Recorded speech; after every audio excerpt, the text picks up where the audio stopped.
It takes a level of drive and passion that few possess to reach the pinnacle of the mixed martial arts world. The very same love for the sport causes competitors to return to action after a lengthy hiatus, serious injury, or even retirement. Of course, a good comeback story is always fun. That said, as we're about to see, not all comeback fights have a storybook ending. As always, if you guys enjoy this video, then please be sure to let me know by leaving a like and subscribing to our channel. Now, without further ado, and ranked in no particular order, let's take a look at 10 comeback fights that ended in disaster. Number 10. BJ Penn vs. Frankie Edgar 3. After winning UFC championships in 2 divisions, the prodigy BJ Penn earned the right to be called one of MMA's all-time greats. That said, no fighter in recent memory has had a more challenging time walking away from the sport. Throughout much of the 2010s, Penn had several lengthy hiatuses and pseudo-retirements. However, time and time again, the former title holder kept coming back in hopes of recapturing the magic. After roughly a year and a half from his last fight, BJ Penn returned to action in July of 2014 to take on Frankie the Answer Edgar for a 3rd time. Their first bout was highly competitive, with Edgar ultimately earning the nod via unanimous decision. In the second go-around, Edgar secured another, more decisive decision win. Penn hoped that the 3rd time would be the charm when it came to facing the Answer, with both fighters fresh off a stint as rival coaches on The Ultimate Fighter. Of course, Penn's return to action didn't go as he had hoped. The bout turned out to be a dominant win for the New Jersey product, who managed to finish his rival in their 3rd tussle. Unfortunately, it was clear after that contest that the prodigy had regressed and could no longer compete at a championship level. Still, Penn would lose 4 more bouts in the UFC before finally being released by the promotion in 2019. Number 9. Chuck Liddell vs. Tito Ortiz 3.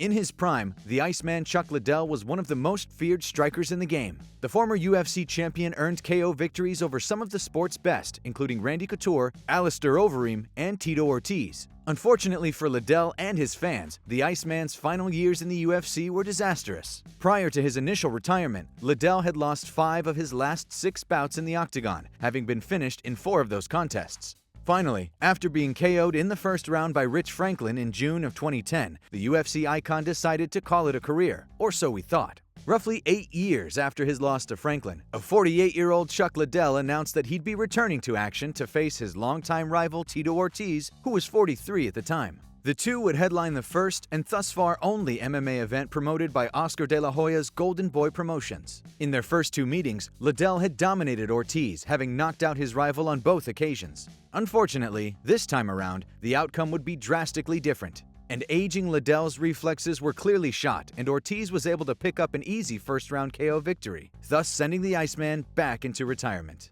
Number 8. Ronda Rousey vs. Amanda Nunes.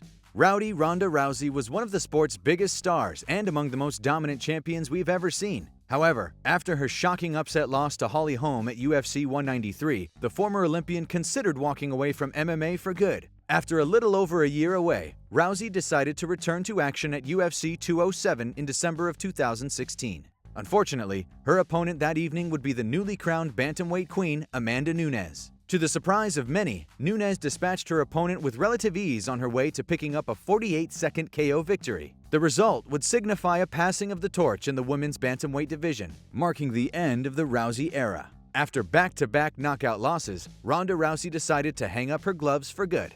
Number 7. Hoyce Gracie vs. Matt Hughes.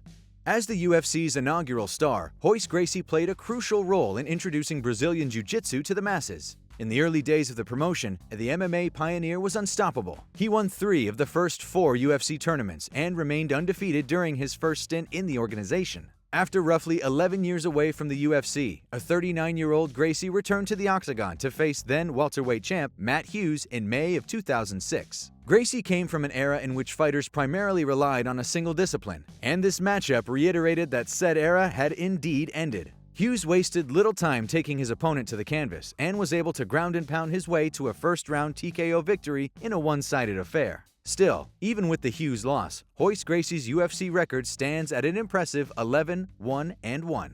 Number 6. Frank Mir vs. Marcio Cruz. After submitting Tim Sylvia in under a minute at UFC 48, Frank Mir had reached the sport's pinnacle by becoming the UFC heavyweight champion. Sadly, his title reign was cut short by a potentially life-threatening motorcycle accident. Fortunately, Mir was able to survive the incident and make a full recovery. After being sidelined for roughly a year and a half, the former champ made his return at UFC 57. The man tasked with welcoming him back to action would be the former Brazilian Jiu-Jitsu world champion Marcio Cruz. Mir looked out of sorts and had no answer for Cruz's onslaught. The Brazilian was dominant throughout the contest on his way to securing a first-round TKO victory. While Mir's comeback fight didn't go as planned, he would end up revitalizing his career and become a heavyweight champion once more, knocking out Antonio Rodrigo Nogueira in December of 2008. Number 5. Ben Askren vs. Jake Paul. After a controversial win over Robbie Lawler, Askren was on the receiving end of the fastest knockout blow in the organization's history. From there, the former Olympic wrestler was submitted by Damian Maia at UFC Fight Night 162. With 2 consecutive losses on his resume, the man who had long ruled the Bellator welterweight division was no longer in the UFC title picture. As such, Askren decided to call it a career. However, the funky one was lured back into the combat sports world when he accepted a lucrative offer to box social media sensation Jake the Problem Child Paul. The two were involved in several heated exchanges, both in person and online, which helped generate a great deal of buzz for the boxing showdown. Despite the hype, the contest itself was a brief, one-sided affair. Paul landed a well-timed right hand early in the first round that sent Askren crashing to the mat. When a visibly wobbling Askren returned to his feet, the referee decided to halt the contest just 1 minute and 59 seconds after it had began. Given how the fight played out, I think it's safe to assume Askren won't be pursuing a full-time boxing career. Number 4. Alexander Gustafsson vs. Fabricio Werdum. At UFC 165, Alexander the Mauler Gustafsson shocked MMA pundits by giving then light heavyweight champ Jon Jones one of the toughest fights of his career. While his impressive performance against Jones made him a star, the Mauler's career has taken a downturn following the epic battle. In fact, since UFC 165, the Swede has gone 3-5 inside the octagon. After a heartbreaking loss to Anthony Smith in front of his home countrymen in Stockholm, Sweden, a 32-year-old Gustafsson announced his retirement. Unsurprisingly, given his age, the retirement was short-lived. Gustafsson decided to move up a weight class for his comeback fight and try his hand at heavyweight. The man who would introduce him to the division would be the former heavyweight champ, Fabricio Werdum. At UFC Fight Island 3, Werdum wasted little time in spoiling his opponent's heavyweight debut. Gustafsson had no answer for the Brazilian's elite grappling and was forced to submit just 2.5 minutes into the fight. Despite the setback, the Mauler plans to stay at heavyweight, though at present time, he is not scheduled to compete. Number 3. Conor McGregor vs. Khabib Nurmagomedov. Back in 2016, the notorious Conor McGregor had reached the pinnacle of the sports world, defeating Eddie Alvarez to become the first simultaneous 2-division champion. Despite his historic achievement, McGregor decided to take an extended leave of absence from MMA, partially due to the birth of his first child, but also to pursue a lucrative boxing match with Floyd Mayweather. After a roughly 2-year layoff, McGregor made his highly anticipated return in 2018, taking on Khabib Nurmagomedov, who is now the lightweight champion. Although the build-up to UFC 229 featured plenty of heated moments and produced one of the biggest rivalries in the sport's history, the contest itself turned out to be a lopsided win for the Eagle. Khabib dominated the majority of the fight, scoring several takedowns and even a knockdown in the opening minute of round 2. By the 4th round, Khabib managed to sink in a neck crank that forced McGregor to tap, thus spoiling the Irishman's comeback party. Number 2.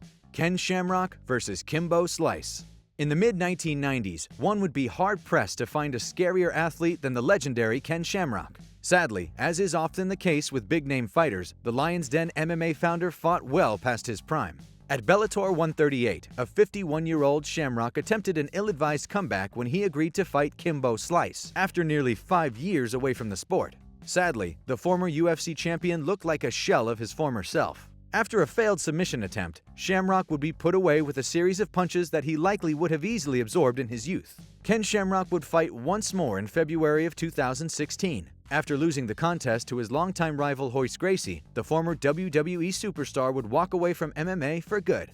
Number 1. Jason Miller vs. Matthias Avalon. Jason Mayhem Miller is arguably best remembered for hosting the popular TV show Bully Beatdown, as well as appearing as a coach on The Ultimate Fighter Season 14. After a failed second stint in the UFC that saw Mayhem lose consecutive bouts to Michael Bisping and CB Dollaway, Miller was subsequently fired from the promotion. As Dana White put it, backstage antics and being a clown were the reasons for Mayhem's dismissal from the UFC. Following his release, Jason Miller announced his retirement via social media in 2013. However, after a series of legal issues, 4 years after his last pro fight, Mayhem returned to action in May of 2016. Jason Miller's comeback fight would be for a small promotion known as Venator FC, as part of an event held in Italy. Shockingly, Miller weighed in at 207 pounds, 24 pounds over the agreed-upon middleweight limit.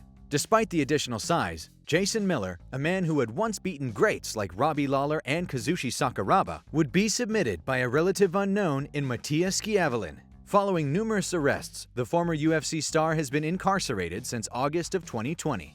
As always, if you guys enjoyed the video, please be sure to let me know by leaving a like and subscribing to our channel. Apart from that, thanks so much for watching, and we'll see you on the next one.